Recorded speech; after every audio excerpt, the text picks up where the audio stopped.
But food insecurity and malnutrition run pretty rampant in the HIV community, whether we're looking at low resource or high resource rich communities. Somewhere between 34% and 71% of people living with HIV are food insecure. And HIV is this funny thing. It makes it harder on the one hand to take advantage of nutrition that is out there. And also on the other hand, it affects people's access to nutrition because the HIV makes it harder and harder for them to get food.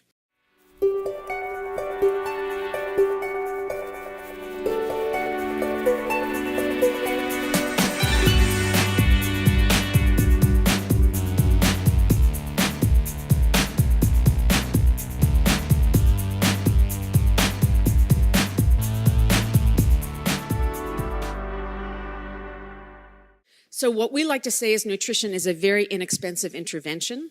You can feed somebody for half of a year by just avoiding 1 day of hospitalization. And so there makes absolutely no sense that while we're trying to work on their housing, that we're also not making sure that everybody gets good food and nutrition. So how does this food as medicine concept play out in practice? I'll tell you very briefly about God's Love We Deliver. So our mission is to make sure that people do not face the crisis of hunger and malnutrition while they are living with a severe and or chronic illness. And so what we do is we medically tailor meals for people that are according to what they actually need. Since our start 30 years ago, we've done about 17 million meals, 1.4 annually as our new number. About 5,500 a day, and we do it through the terrific hearts of 8,000 volunteers who work side by side with our staff in everything that we do. And nutrition is really our difference. We are very proud to be giving people delicious and appetizing food that makes them happy and want to eat it, but much more importantly, we are really very happy to be giving them the right food that is medically tailored for their particular set of circumstances, for their diagnosis, for the medications they're taking, for the side effects they're experiencing, and for their allergies and anything else that we need to take into account. And they are, all the diets are modified by a registered dietitian. We have 6 on our staff, and they can help people get through the trajectory of illness. So they might start on one kind of a meal, and let's say if they get sicker and they can't swallow or chew, they might have minced food, pureed food. So we really stay with people throughout their time with us. We've also recently been moving food as medicine into the policy arena by working on some of the healthcare reform that is happening through the ACA. And this is just one example of a waiver to Medicaid in New York State that allows us to do home-delivered meals for people living with very, very severe illness. We're now doing about 230,000 meals a year, and the healthcare companies are reimbursing us for that. So we are proud of that.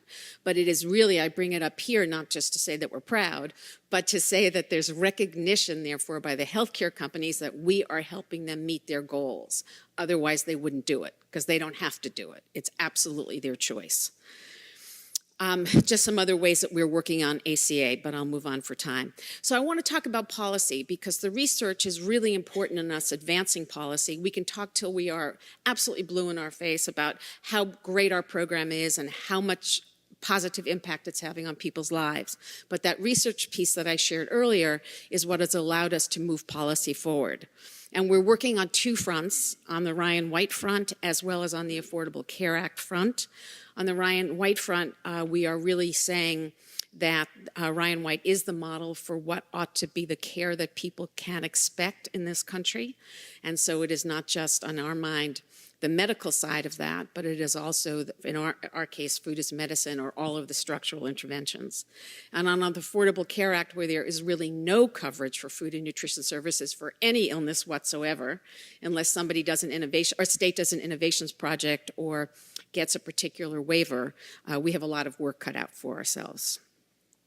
We also believe that food and nutrition is key to meeting the new standards, the National HIV/AIDS Strategy. And we are delighted, as I'm sure everybody in this room is, about the focus on structural interventions, because it is great to have that recognized.